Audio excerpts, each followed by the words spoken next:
The Journal of Jesse Smoke. Epilogue. Jesse Smoke and his mother Sally, with the help of Preacher San, built a small house near Park Hill, Oklahoma, at the edge of the new Cherokee capital of Tahlequah. Sally Little Deer and Preacher San were among the first Cherokee couples to be married after the Trail of Tears, and had 3 children, 2 girls and a boy. San gave up circuit riding to become a deacon in the church and a part-time preacher. Together, he and Sally ran a successful dry goods store in Tahlequah. Aside from the time and turmoil during the Civil War, they enjoyed a long and quiet life together, celebrating their 50th wedding anniversary in 1889. In the Golden Age of the Western Cherokee Nation, between 1839 and 1861, Jesse Smoke and his 2 sisters continued their education in Tahlequah. Jesse attended and then taught at the male seminary. Jesse indeed married Elizabeth, proving once again that when a Cherokee woman makes up her mind, nothing can stand in her way. Their wedding did not take place, however, until Jesse had finally made the journey back to the lands of the old Cherokee Nation in Georgia and Tennessee in the summer of 1843. 2 years before, Jesse had joined the Masons and had warmly welcomed into the homes of Brother Mason as he traveled. When Jesse returned to Tahlequah, he brought with him his grandfather's gun and a package the size of a book wrapped in leather.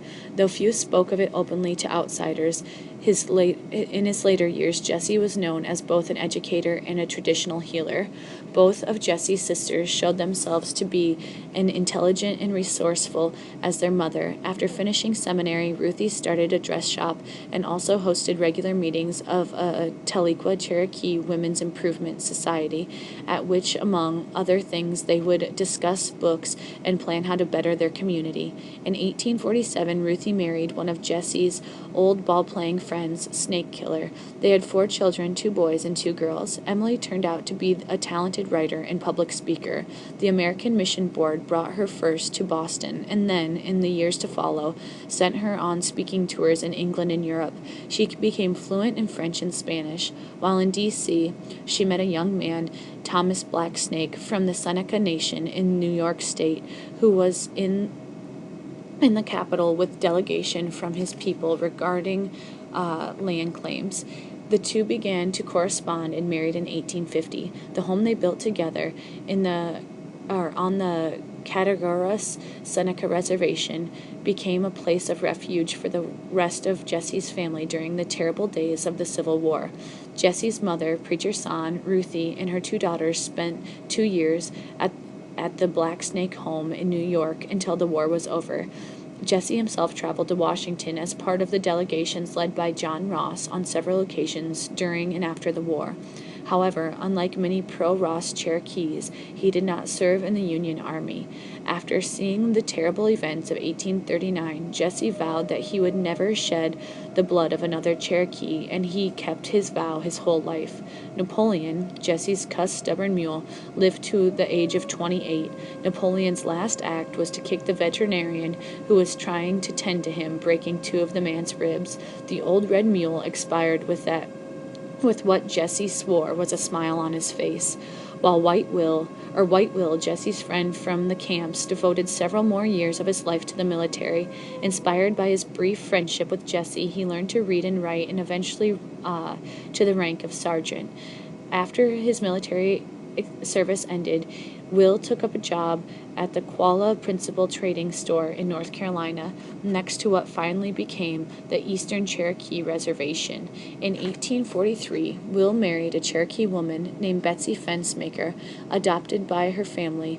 Will learned to speak Cherokee and lived among the Cherokee, urging their 7 children to always respect both Indian and white sides of their family. He went on to work for the Western North Carolina Railroad and was quite prosperous at the time when the Civil War broke out in 1861. During the war, Will enlisted in the Thomas Legion, which included 4 companies of Cherokees who all had volunteered for the South. The Thomas Legion saw little action, mostly serving as border guard for the Confederacy along the mountain region.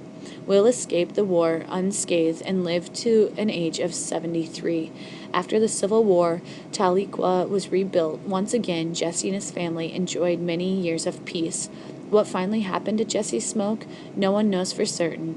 After the death of his wife Elizabeth from influenza in the winter of 1898, Jesse told his 7 children and 36 grandchildren and 110 great-grandchildren that the time had come for him to finally go home and climb one last mountain. He bought a train ticket east. The last of his family heard of him was in a letter sent from Nashville, Tennessee, dated July 7, 1899. Visited the grave of Andrew Jackson, it read, "I am pleased to report he is still dead." Nothing further was ever heard from Jesse. However, his great-granddaughter, Amelia Smokestar, who inherited his journal, says that she has heard a story from North Carolina Cherokees about an elderly Cherokee man in very good health who turned up in Cherokee, North Carolina about that time. The man who was tall and strong despite his age, knew a good deal about the old healing ways, and said that his name was Gogigasi. That man may not have been Jesse, since it was reported that he lived there for 50 more years, which would have made him over 130 years of age. Gogigasi's death was not recorded. He simply vanished one day into the woods, following the tracks of a bear towards Clingman's Dome. Life in America in 1837. A historical note.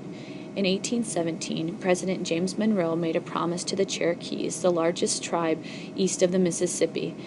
As long as the water flows, Monroe says, or as grass grows upon the earth, or as sun dries to show your pathway, or you kindle your campfires, so long as you shall be protected by this government, and never again removed from your present habitations. Despite the solemn promise, only 13 years later, the Indian removal to the Western Territories was in full force. The Seminoles of Florida resisted by waging guerrilla warfare.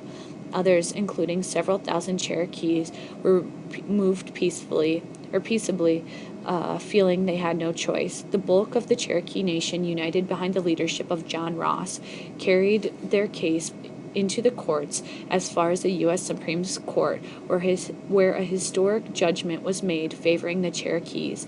In the end, however, the vast majority of American Indians were removed from the southeast. In addition to the 17,000 Cherokees, as many as 65,000 other Indians were forced to leave.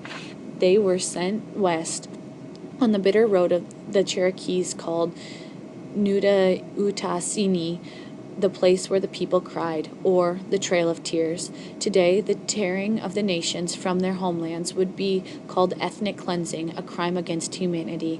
In 1830, it was called Indian removal. What led to this?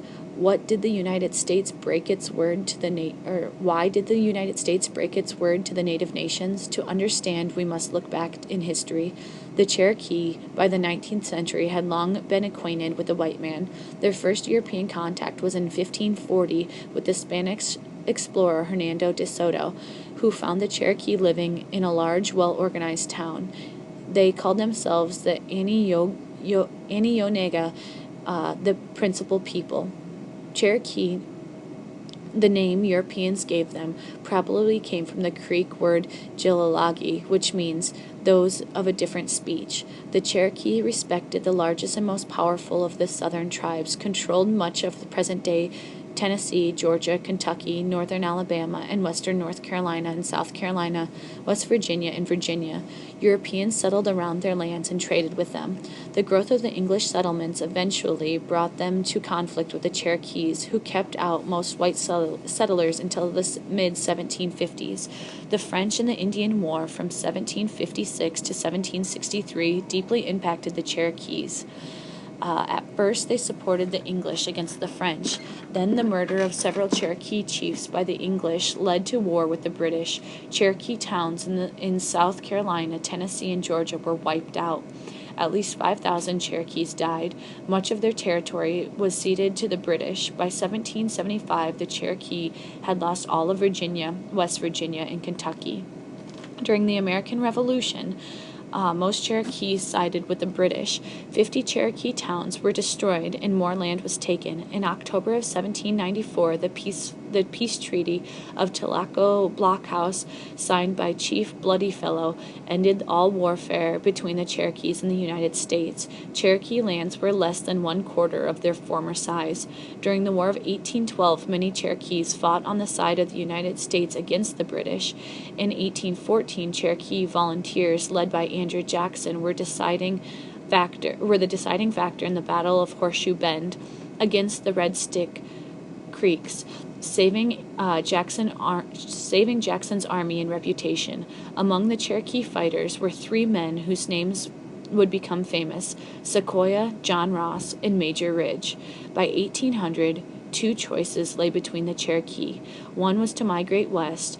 Some favored that choice and moved to Missouri. The second option was to remain Indian at the heart and maintain tribal governments and languages, but outwardly adopt European culture. The Cherokee and their neighbors did this so well that they became known as the 5 civilized tribes. Their clothing, their homes, their plantations, even their ability of many Indians to speak and write in English matched that of their white neighbors.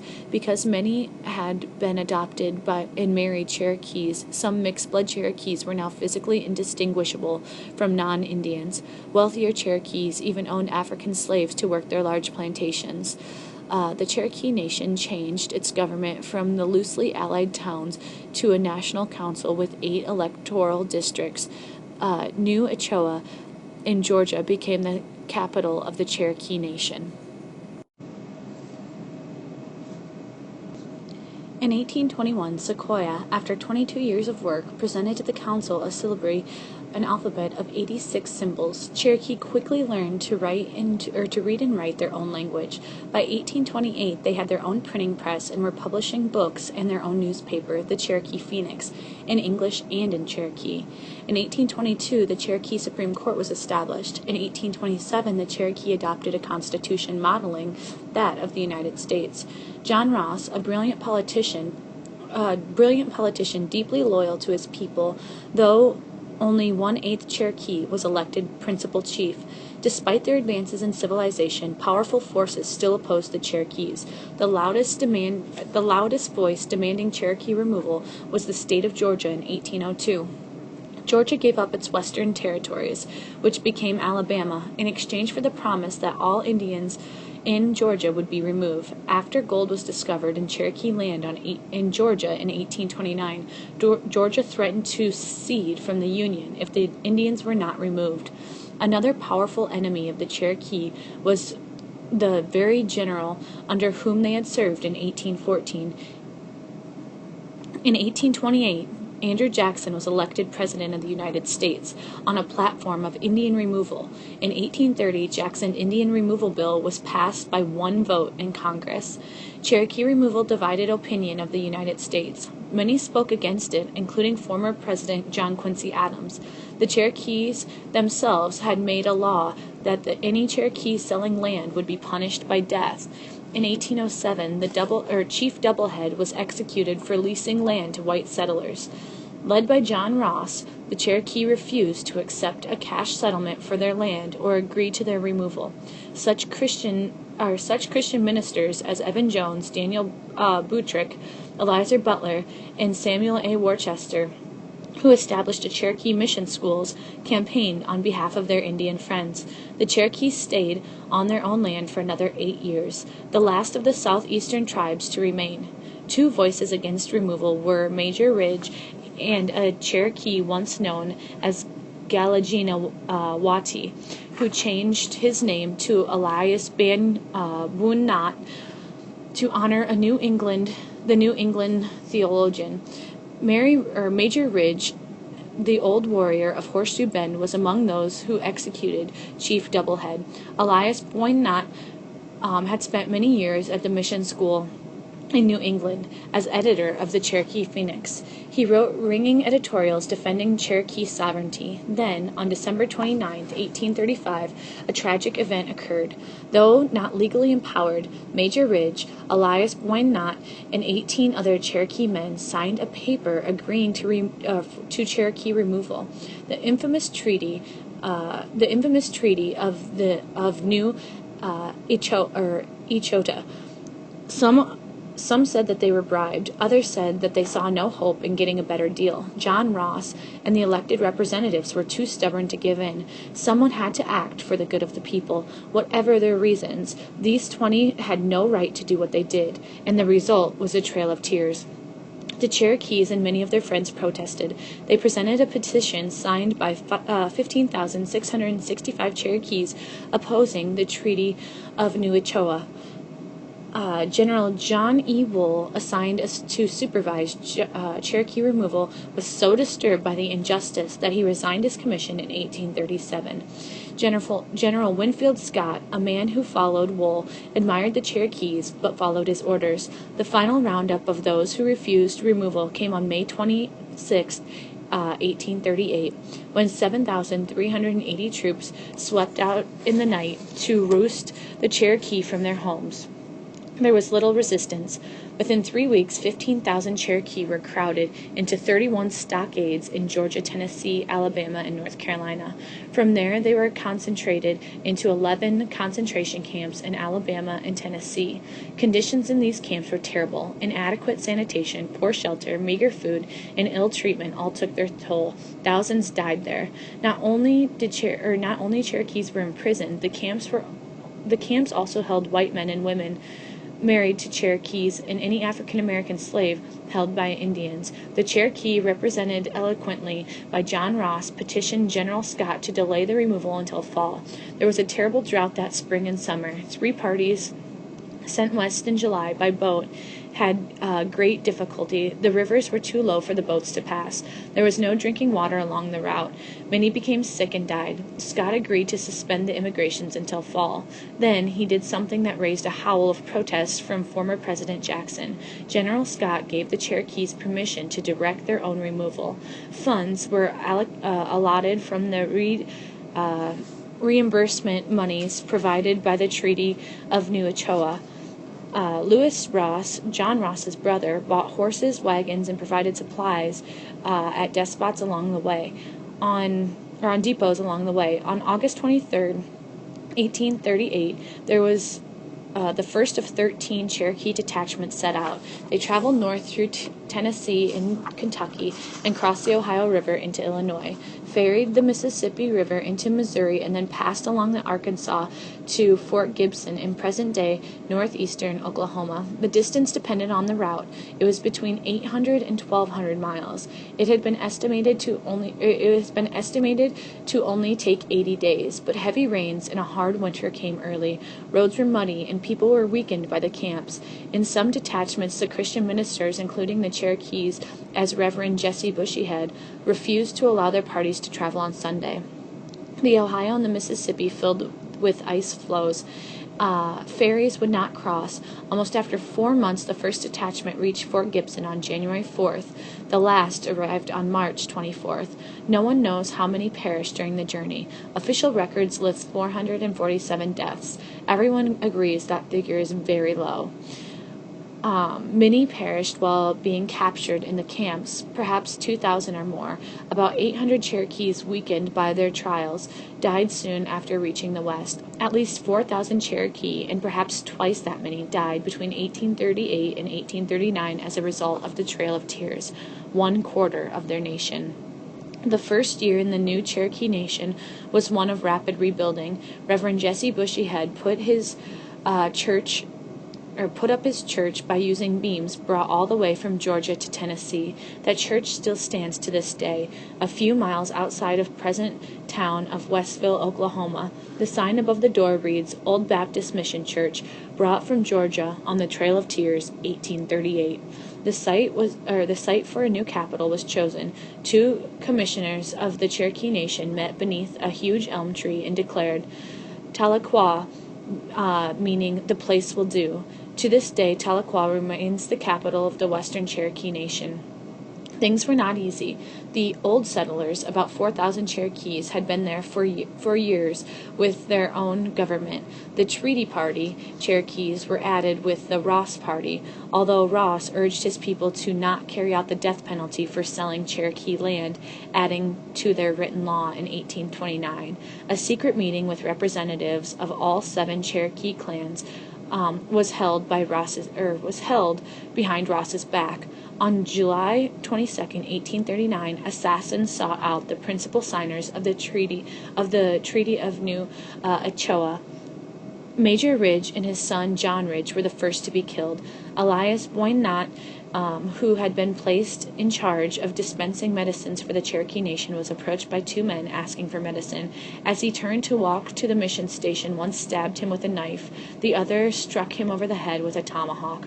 Reverend Worcester and Elias Boynott's wife, Delight, heard his cries for help, but arrived too late. Worcester immediately sent a rider to the home of Boynott's brother, Stand Watie, to warn him. To the later sorrow of the Cherokee Nation, Stand Watie escaped his assassins. Other deaths followed. Eventually peace was restored. One of those who spoke for the reunification was Sequoyah, who had moved west in 1824. The new Cherokee government was accepted, with John Ross as principal chief. Tahlequah became a place of commerce and culture, with stores, schools, courthouses, and seminaries for Cherokee men and women. The Cherokee Nation enjoyed 3 decades of peace and prosperity before the Civil War began to split their nation into 2 warring camps. John Ross and his supporters eventually declared for the Union. Stand Watie became a Confederate general, and his troops burned Tahlequah to the ground.